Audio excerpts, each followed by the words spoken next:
Each pin on this map marks the location of an attack on Black Americans and their communities from the Civil War into the 1900s. It's no accident you're unlikely to find many of these in American history textbooks. There's been a concerted effort to whitewash and cover many of them up.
Thank you for setting me up to talk about this.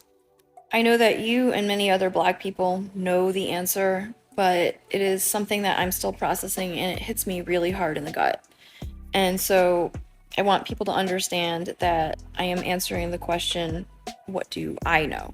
I'm not speaking for anyone. Many commenters today have pointed out how many affluent Black towns have been created and destroyed throughout United States history. And most non-Black people know about the Tulsa Massacre, Black Wall Street, Lake Lanier, but it was many Black towns. One commenter said over 60. And it's not that some Black people sometimes were able to establish a successful community that accumulated wealth.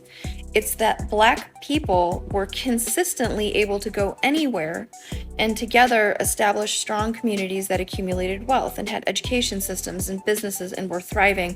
And every time it happened, people destroyed them. And then as you progress through time, it becomes less acceptable to burn and flood and massacre entire towns. So again, you have the passing of the Civil Rights Act in 1964, and the United States opens the door to Asian immigration in 1965. The United States has a long history of using immigrants to get in the way of Black people. And so I think that this system of using immigrant-owned businesses in Black communities is designed to siphon wealth away from Black communities.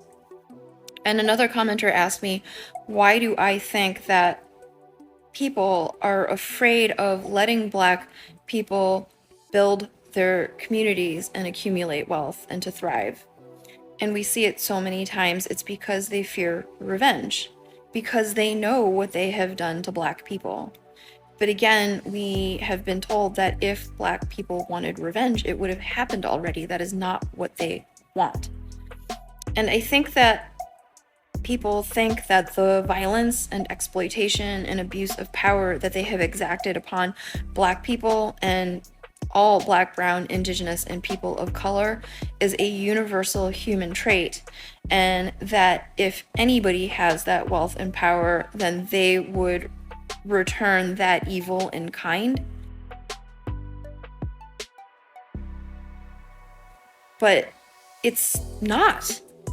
It is specific to, and all Black people want is to be allowed to thrive and accumulate wealth and exist as other people have been allowed to do.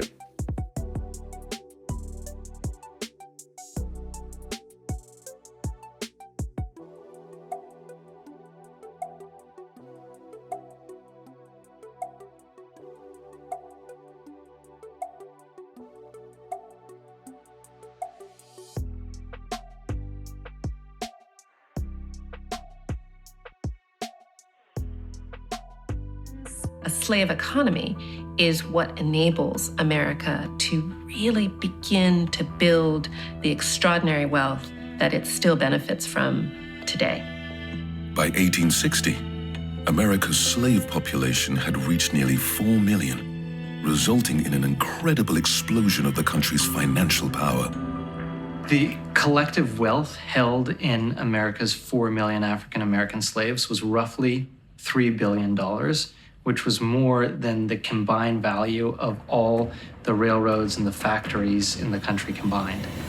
It was a crime against humanity in which around 400,000 people were forcibly brought to North America, brutalized and ruthlessly exploited for free labor, which was used to establish the country as a leading global economy.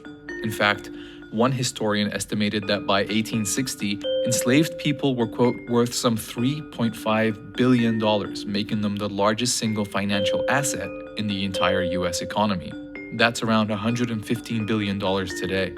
When slavery was abolished in 1865, 4 million formerly enslaved African Americans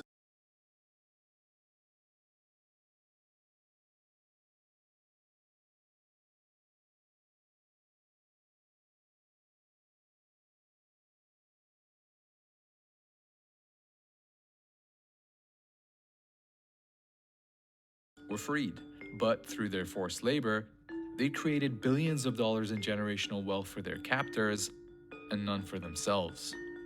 Back then, the US government understood the need for reparations and passed an order to distribute 40 acres and a mule to all formerly enslaved families so they could build wealth and financial security. However, after the assassination of Abraham Lincoln, President Andrew Johnson vetoed the allocation and returned the land to former slave owners.